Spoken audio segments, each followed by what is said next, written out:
Bienvenue à Tout droit vers la générosité, le podcast juridique et fiscal de France Générosité. Vous souhaitez enrichir votre culture juridique liée à la générosité?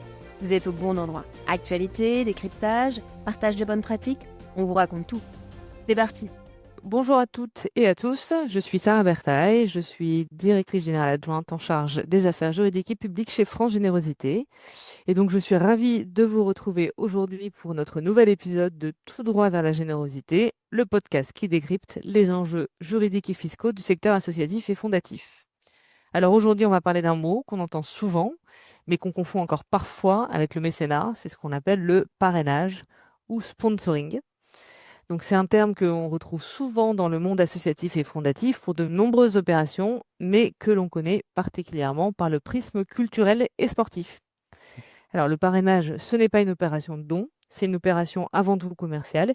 Et afin d'éclairer nos réflexions sur le sujet, je suis très heureuse d'accueillir un invité expert en la matière, donc Wilfried Menet. Bonjour Wilfried. Bonjour Sarah, merci. Merci à vous d'être avec nous sur ce podcast. Donc Wilfried Menet, vous êtes avocat au sein du cabinet Kelten. Vous exercez dans le domaine de l'économie sociale et solidaire et donc vous êtes spécialisé en droit du sport et en droit des associations et fondations. Vous êtes également membre du HCVA, le Haut Conseil à la vie associative. Alors d'abord Wilfried, est-ce que vous pouvez poser les bases de notre échange en nous donnant donc la définition du parrainage et puis en nous précisant peut-être la différence entre parrainage et mécénat? Volontiers Sarah, donc déjà dire en préalable qu'il n'y a pas de définition légale ni du parrainage ni du mécénat, c'est la pratique et même si on va un peu plus loin, c'est grâce à l'usage du français dans la sphère publique et cette fameuse loi Toubon de 1994, je me souviens qu'on a eu cette définition à contrario de ce qu'était le mécénat et le parrainage. Donc en gros, comme vous l'avez dit, le parrainage ou sponsoring en français, c'est une opération commerciale. C'est-à-dire qu'une entreprise, c'est souvent les entreprises, les particuliers qui font du parrainage ou du sponsoring, c'est quand même assez rare. L'entreprise va aller chercher de la prestation auprès d'un acteur qui va lui permettre d'avoir une lisibilité, une visibilité ou d'obtenir des prestations. Donc là, vraiment, il y a une volonté commerciale. Alors c'est très important parce qu'il y a une volonté commerciale de la part de l'entreprise qui, du coup, on le verra après fiscalement, doit avoir un retour par rapport à ce qu'elle achète et du point de vue de la structure qui reçoit, si c'est une association ou un fonds de dotation ou une fondation, bah là, elle effectue une activité économique, une activité lucrative, ce qui peut avoir un impact très fort, sur sa fiscalité. À contrario, le mécénat, c'est pas un achat, si vous le dire, hein, c'est un don, une générosité, un appauvrissement. Donc c'est vraiment l'antithèse du sponsoring ou du parrainage, puisqu'autant dans le parrainage, il faut que l'entreprise en ait pour son argent, autant dans le mécénat, eh ben, elle ne doit pas du tout en avoir pour son argent, et même au contraire, c'est-à-dire qu'elle doit s'appauvrir, même si elle s'enrichit sur plein d'autres aspects autres que matérialistes, mais en tout cas, elle doit s'appauvrir. Donc on voit bien les différences entre le mécénat et le parrainage, mais la confusion vient aussi de ce fait, c'est-à-dire que même dans cet axe terminologique de définition dans les années 90, ben, on a défini les deux en même temps. Donc c'est pour ça qu'on a souvent cette confusion. Et puis c'est vrai que la sphère sportive et culturelle mélange allègrement quand même ces deux concepts. On peut avoir vraiment des fois des banques dans des opérations, dans des festivals, qui s'affichent comme étant des mécènes, alors que c'est pas autre chose qu'un super bon sponsor. Mais bon, voilà, c'est comme ça. Il faut quand même le dire. Et c'est bien d'avoir cette émission pour préciser ces aspects-là. Merci Wilfried. Alors justement, est-ce que vous pouvez revenir sur les aspects fiscaux? Quel impact ça a dans l'un et l'autre cas, en fait, côté entreprise et côté organisme sans but lucratif? Si on reparle du parrainage ou sponsoring, comme c'est un achat de prestations, ou de biens, en fait, ça va être une charge déductible. Donc une charge déductible, ce qui veut donc dire, si on est en conformité avec le code général des impôts, il faut vraiment qu'il y ait quasiment l'équivalent en prestations en retour pour que cette charge puisse être déductible et qu'elle ne soit pas considérée comme un acte anormal de gestion. C'est là on voit bien la différence aussi avec le mécénat. Si le sponsor ou le parrain n'a pas suffisamment en retour, l'administration fiscale pourrait être en capacité de dire: «Ah bah, cette charge-là, elle correspond à quelque chose qui est bizarre, c'est un acte anormal de gestion parce qu'il n'y a pas assez de retour, donc vous ne pouvez pas l'utiliser pour la déduction fiscale». Déduction fiscale, c'est-à-dire charge qui vient en moins du bénéfice imposable, donc qui diminue indirectement l'impôt. Pour le mécénat, on est dans complètement dans autre chose, hein. Il y a cette idée de don, de générosité, de libéralité, d'appauvrissement. Les contreparties sont possibles, elles sont admises. Alors, on ne reviendra pas sur les fameux 25 qui n'existent que, de manière un peu résiduelle et en tout cas pas pour les entreprises, de manière officielle en tout cas au niveau de l'administration fiscale. Mais là, on est vraiment sur autre chose, c'est-à-dire que, bah, il y a pas de contrepartie et c'est à ce moment-là qu'on peut être dans le cadre du mécénat. Ça, on se plaçait du côté de l'entreprise. Si on va du côté de la structure bénéficiaire, de l'argent qu'elle a reçu par rapport à l'opération, si c'est du parrainage mécénat, bah, là, c'est une activité lucrative économique, comme on l'a dit. Donc, on rentre dans le cadre de la fiscalité associative ou des organismes sans but lucratif, hein, qui s'applique aussi aux fondations et fonds de dotation. Donc, si c'est une activité lucrative, eh ben, on a 3 possibilités. La franchise en base, en dessous de 80 000 et quelques euros pour quelques mois encore, puisqu'après ça va changer l'année prochaine. Donc si ces frais, enfin ces recettes de parrainage s'inscrivent dans ces 80 000 euros et que ça correspond à une activité très accessoire par rapport au tout, eh ben, il y a pas de difficulté, hein, il y a pas de taxation. C'est une tolérance, admise par l'administration fiscale. Si on remplit plus ces critères, bah, il faudra que la structure mette en place une sectorisation, comptabilité analytique, fiscalisation à l'IS, à la TVA et à la contribution économique territoriale sur la partie lucrative, non-lucrativité pour le reste et éligibilité au mécénat pour le reste. Puis si on en est en delà des critères liés à la sectorisation, eh ben, il faudra soit fiscaliser toute la structure, soit envisager une externalisation des activités lucratives dans le cadre d'une filialisation. Très clair, merci Wilfried.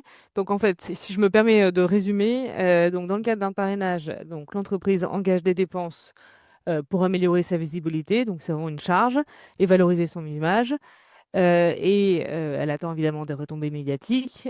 Finalement, c'est de la publicité, ni plus ni moins, c'est bien ça? Ou des relations publiques, parce que Ou c'est des relations publiques, d'accord.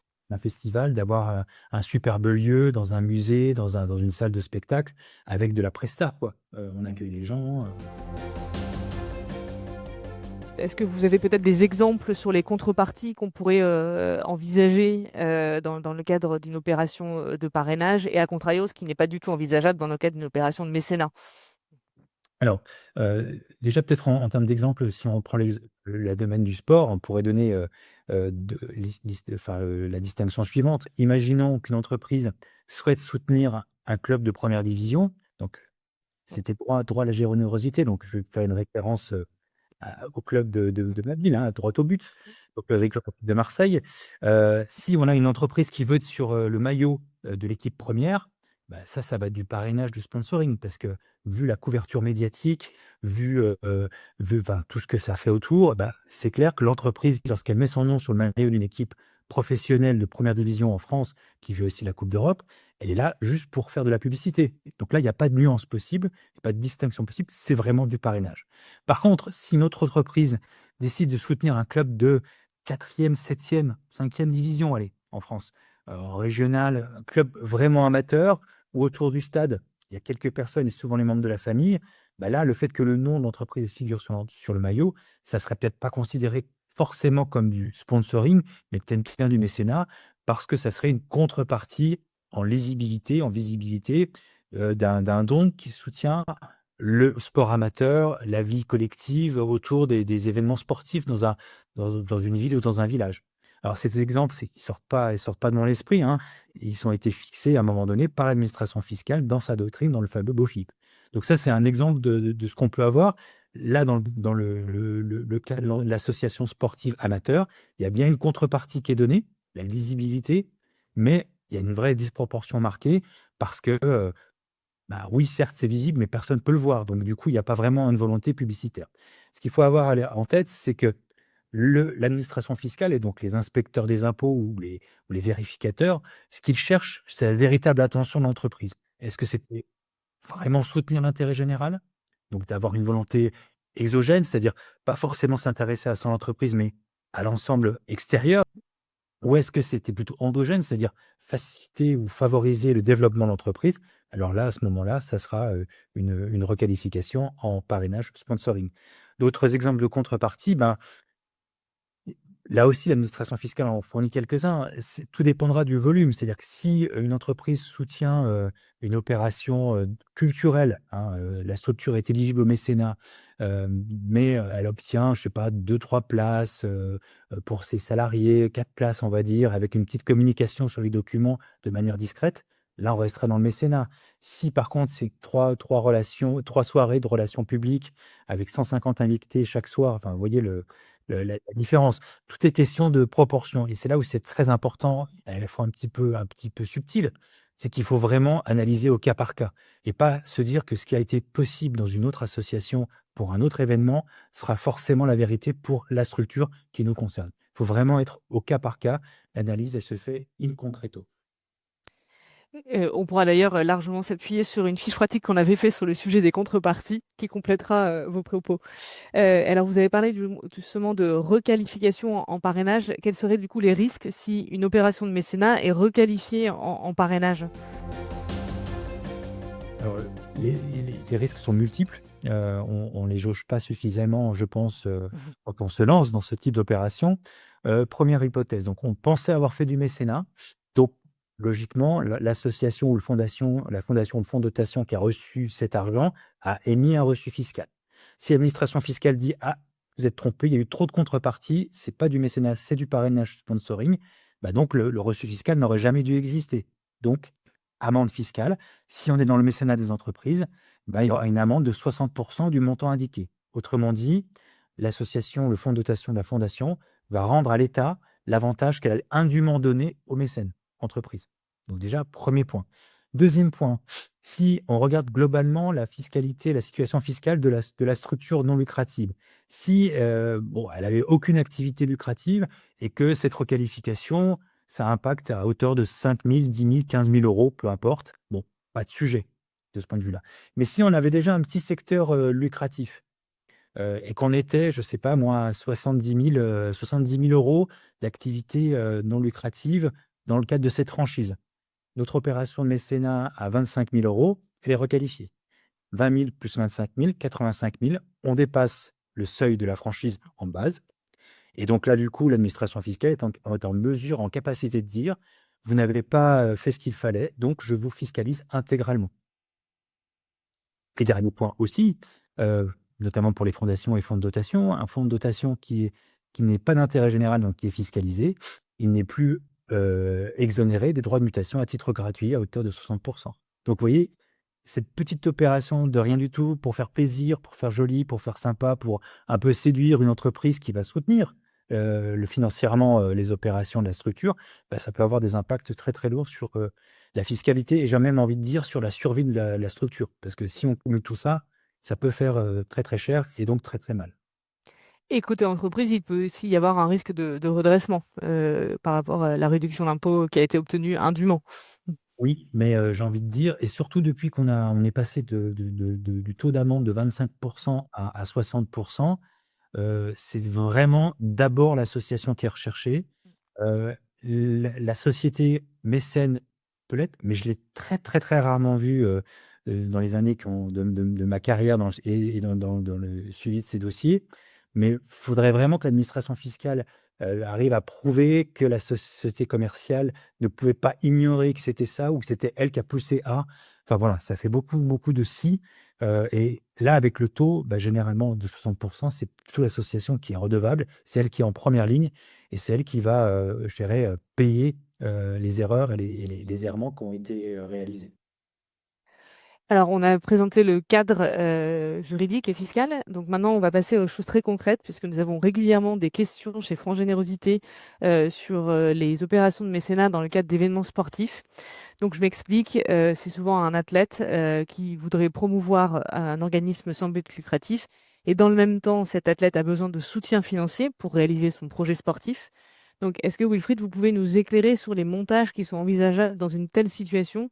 Comment on peut faire en fait pour que ces sportives et ces sportifs puissent s'investir, pour l'intérêt général, tout en sécurisant leurs relations avec leurs propres sponsors, et avec les organismes sans but lucratif qu'ils ou qu'elles souhaitent, soutenir? Alors, le sujet est très, très délicat et il a fait l'objet de beaucoup de visibilité, les années précédentes avec, les événements sportifs et notamment les Jeux olympiques qui ont eu lieu en France en 2024 à Paris. Ce qu'il faut quand même rappeler à la base, c'est que le mécénat ne concerne que des structures, avec des personnalités enfin que des personnes morales, en fait. Donc à quelques exceptions près, ce sont des régimes très, très, très dérogatoires, on ne peut pas mécéner une personne physique. Donc ça, il faut le rappeler, c'est-à-dire qu'un sportif n'est pas mécénable. Heu, Même s'il a d'énormes qualités sportives, même si c'est un espoir pour, des médailles, et pour des Marseillaises lors de compétitions internationales, un sportif n'est pas mécénable. On le voit avec les skippers, ça a été souvent ça, c'est du sponsoring, hein, mais c'est pas du mécénat à proprement parler. Même s'il y a un abus de langage, il faut être très vigilant là-dessus. Après, sur l'exemple que vous donniez, Sarah, c'était l'idée que ces sportifs puissent s'intégrer, dans un projet associatif. Mais là, il faut être très, très vigilant aussi. C'est-à-dire qu'il ne faut pas qu'il y ait de confusion et il faut mettre vraiment, une «muraille de Chine» entre guillemets entre l'activité du sportif individuel et son financement au travers du sponsoring et puis l'implication de ce sportif dans une finalité d'intérêt général qui va, elle, pouvoir donner lieu à un financement au travers du mécénat.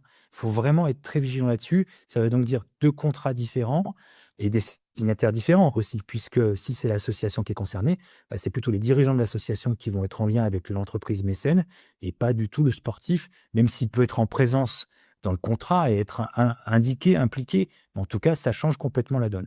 Donc, là, il faut être très vigilant là-dessus parce que si on est un peu flou, ça risque d'être un peu confusant pour l'administration fiscale et quand l'administration fiscale comprend pas, bah, elle a tendance à être un peu sèche, quoi. Voilà.